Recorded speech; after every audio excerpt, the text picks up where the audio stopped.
ನನ್ನ ಹೆಂಡತಿ ಸಿಕ್ಕಾಪಟ್ಟೆ ರೀಲ್ಸ್ ಮಾಡ್ತಾಳೆ, ಜೊತೆಗೆ ಮನೆಗ್ ಬಂದಿದ ತಕ್ಷಣ ಊಟ ಹಾಕೋದಕ್ಕೂ ಕೂಡ ಹಿಂದೆ ಮುಂದೆ ನೋಡ್ತಾಳೆ. ಅಷ್ಟೇ ಅಲ್ಲ, ನನ್ನ ಜೊತೆ ಮಲಗೋದಕ್ಕೂ ಕೂಡ ಹೆಂಡತಿ ಸಿದ್ಧಲಿಲ್ಲ ಅಂತ ಹೇಳಿ ಒಬ್ಬ ತನ್ನ ಹೆಂಡತಿಯನ್ನೇ ಕೊಲೆ ಮಾಡಿದ್ದಾನೆ.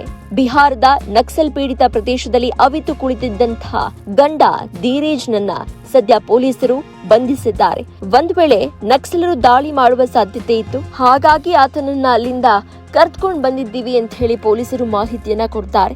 ಇನ್ನು ಕಳೆದ ತಿಂಗಳು 25ರಂದು ಕುಂಬಳಗೋಡು ಗೇರುಪಾಳ್ಯದಲ್ಲಿ ನಡೆದಂತಹ ರೀಮಾ ಕೊಲೆ ಕೇಸ್ನ ಆರೋಪಿ ಈತ ತನ್ನ ಪತ್ನಿ ರೀಲ್ಸ್ ಹುಚ್ಚನ್ನ ಹೆಚ್ಚಿಸಿಕೊಂಡಿದ್ದು ಲೈಂಗಿಕ ಕ್ರಿಯೆಗೆ ಸಹಕರಿಸದೇ ಇದ್ದಿದ್ದಕ್ಕೆ ಹೆಣ ಬೀಳಿಸಿದೀನಿ ಅಂತ ಹೇಳಿ ಆರೋಪಿ ತಪ್ಪನ್ನ ಒಪ್ಪಿಕೊಂಡಿದ್ದಾರೆ.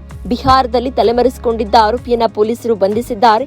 ಕೊಲೆಗೆ ರಹಸ್ಯ ಏನು ಅಂತ ಹೇಳಿ ಪೊಲೀಸರು ವಿಚಾರಿಸಿದಾಗ 10 ತಿಂಗಳ ಹಿಂದೆ ಬಿಹಾರದಿಂದ ದಂಪತಿ ಬೆಂಗಳೂರಿಗೆ ಬಂದಿರುವ ಬಗ್ಗೆ ಮಾಹಿತಿ ಇದೆ. ಪರಸ್ಪರ ಪ್ರೀತಿಸಿ ನಂತರ ಬೆಂಗಳೂರಿಗೆ ಬಂದು ವಾಸ ಮಾಡಿರ್ತಾರೆ. ಬೆಂಗಳೂರು ಬಂದ ಬಳಿಕ ರೀಮಾ ವರ್ತನೆಯಲ್ಲಿ ಬದಲಾವಣೆಯಾಗುತ್ತಂತೆ.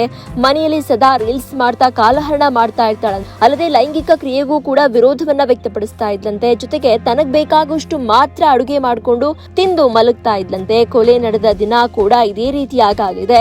ಇದರಿಂದಾಗಿ ಸಿಟ್ಟಿನಿಂದಾಗಿ ಪತ್ನಿಗೆ ಹೊಡೆದು ಆಕೆಯನ್ನ ಸಾಯಿಸಿ ನಂತರ ಆಕೆಯನ್ನ ಬೆಡ್ಶೀಟ್ ನಲ್ಲಿ ಮುಚ್ಚಿಟ್ಟು ಈತ ಪರಾರಿಯಾಗಿರ್ತಾನೆ. ಮುಖಕ್ಕೆ ಪ್ಲಾಸ್ಟಿಕ್ ಪೇಪರ್ ಅನ್ನ ಸುತ್ತಿ ಪರಾರಿಯಾಗಿರ್ತಾನೆ. ಸದ್ಯ ಆರೋಪಿ ಧೀರಜ್ನನ್ನ ಪೊಲೀಸರು ಬಂಧಿಸಿ ಆತನನ್ನ ಹೆಚ್ಚಿನ ವಿಚಾರಣೆಗೆ ಒಳಪಡಿಸಿದ್ದಾರೆ. ನೀವು ಸಣ್ಣ ಆಗ್ಬೇಕಲ್ವಾ? ಅದು ಒಂದು ಉತ್ತಮ ಆಹಾರದಿಂದ ಸಣ್ಣ ಆಗ್ಬೇಕಲ್ವಾ? ಪ್ರತಿದಿನ ನಮ್ಮ ಜೀನಿ ಸ್ಲಿಮ್ ನ ಯೂಸ್ ಮಾಡಿ ಯಾವುದೇ ಸೈಡ್ ಎಫೆಕ್ಟ್ ಇಲ್ದಂಗೆ ನೀವು ಸಣ್ಣ ಆಗ್ತೀರಾ.